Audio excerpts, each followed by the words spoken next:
Hi, boys and girls, it's Miss Leanne. I'm going to come to you with the next lesson in our historical fiction unit, which is determining themes.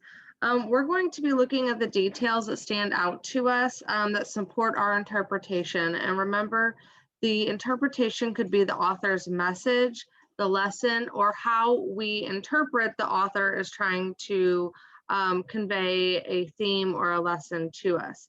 So think about these things as we are learning. What is the interpretation of Fox? What do you think the author wants you to learn about the book Fox? And in the end, what happens with Magpie, the fox in general, what is he teaching us? Even though he's not a positive character, he did teach us a lesson.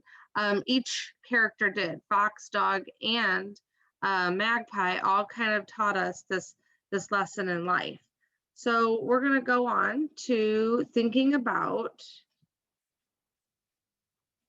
the message or the meaning the author wants to show, and if our details in the story make sense or support the author's message.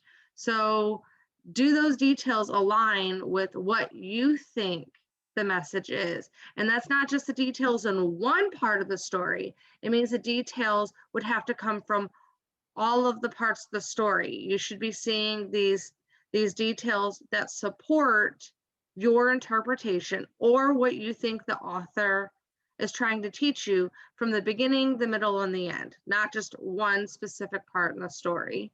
Or if it doesn't, you maybe need to rethink what your interpretation or what you think the theme of the story may be.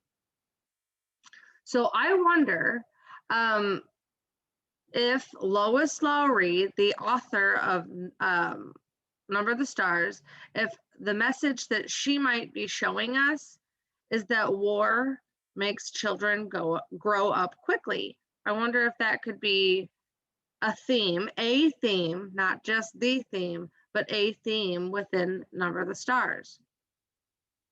So if we're going to go with this theme or this interpretation, one of them, not the, but one of them that could be in the book, we would maybe need to think about things like soldiers banging on the door at the night saying, "Let us in." That might make a kid have to leave their land of, of safeness and with no worries, and then make them have to grow up and act older than they are. Or the soldiers searching the apartment for Ellen's whole family, or the fact that Anne-Marie hid Ellen's necklace in her hand. So Anne-Marie would have to be acting a lot older than a 10 or 11-year-old girl. So I think this shows that Anne-Marie is brave, right? But wait, there's more. Going along with the thinking that war makes children grow up early, does the fact that Anne-Marie hid Ellen's necklace from the Nazi soldiers make her have to act older than her age?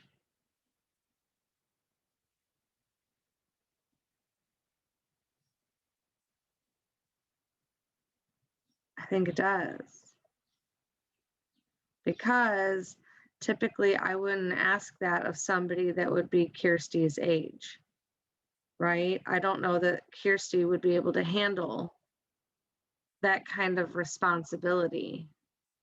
So I want you guys to think ahead as you are reading, and remember that as you are looking for an author's message, lesson, or what you feel like you are interpreting the message or the lesson to be, that these sort of details would be coming through across the story in different parts of the story that could help you support your interpretation.